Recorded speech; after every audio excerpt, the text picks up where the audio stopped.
prison and Africa's Gulag state. That isn't far from the truth. Since the day Eritrea gained its independence from Ethiopia in 1993, we have never once had an election. President Afwerki has ruled for 32 years with zero political opposition, making him one of the longest serving leaders. His Marxist, fascist, authoritarian grip on the country has forced 600,000 Eritreans to flee. That's 20% of the country gone. I'm one of those, living in Sweden with my mom and my 2 siblings. My father, Dawit Isaak, is trapped in Eritrea. He's been in prison for almost 24 years, with no end in sight, all for the simple crime of being a journalist. The day of his arrest was a beautiful Sunday morning.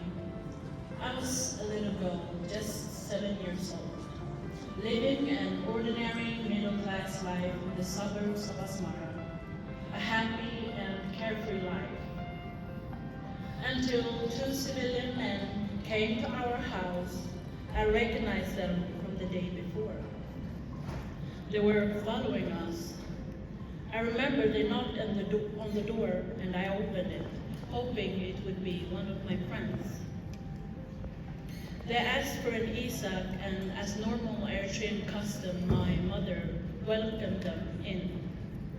They made pleasant small talk and ate breakfast with us. Then one of them became authoritative and said, "Dawit, Nechit, Dawit, let's go." Through the keyhole, I could see them handcuff my father and take him away. As 7 years old, I couldn't describe the feeling.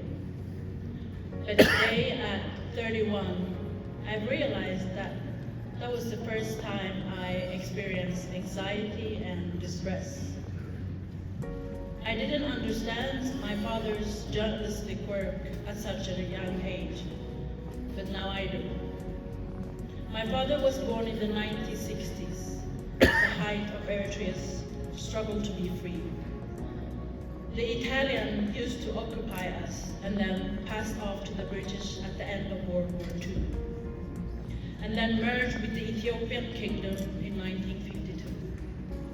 The 60s marked a decade of fighting back. The Eritrean freedom struggle armed anyone able, old, young, men and women.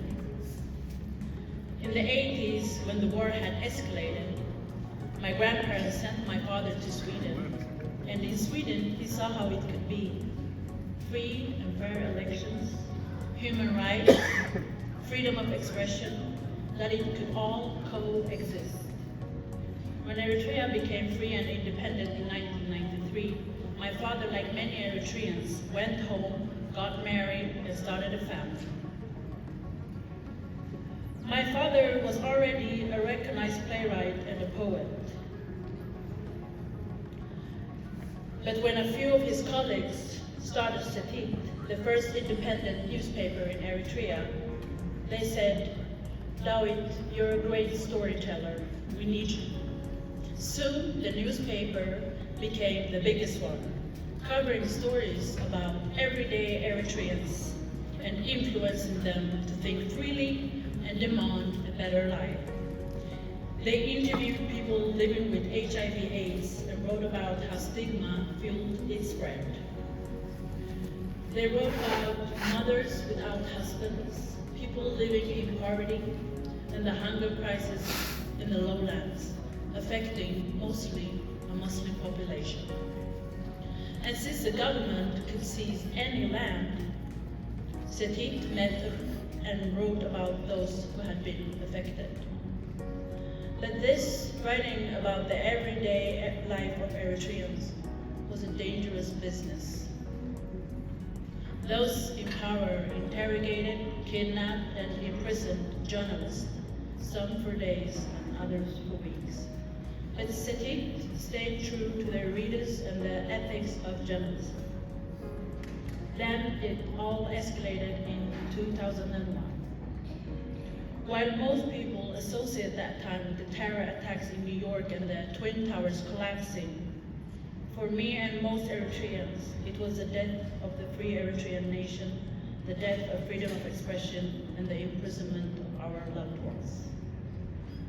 As is always the case with fascism, the government started arresting anyone with a critical voice. My father was one of dozens of journalists arrested. Then they took the poets, the writers, the musicians, students, and protesters.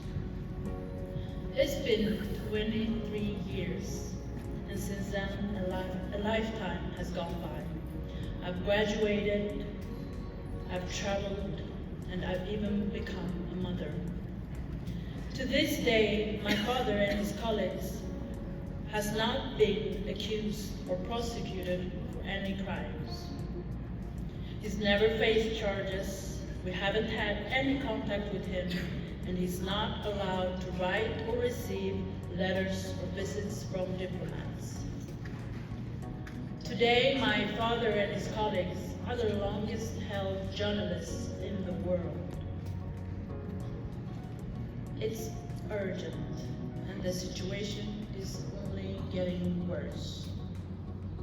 There is no independent press in Eritrea. Less than 2% have access to the internet. There is no mobile data or Wi-Fi.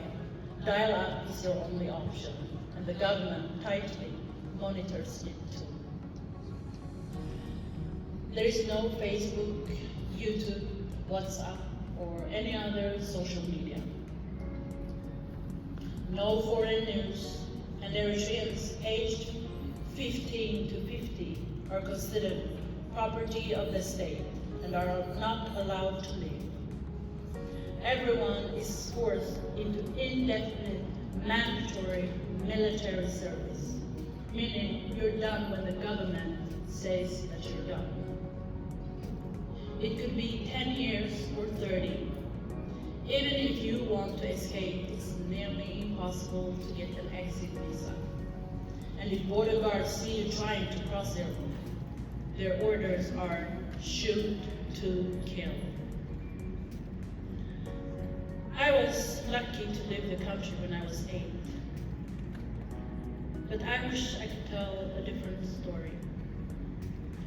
My generation was the first who could call ourselves Eritrean without any hesitation, without anyone denying our existence. Every refugee dreams of returning to their home country once more, under better conditions. That is my hope for Eritreans too. We are a small country, but we matter, and the international community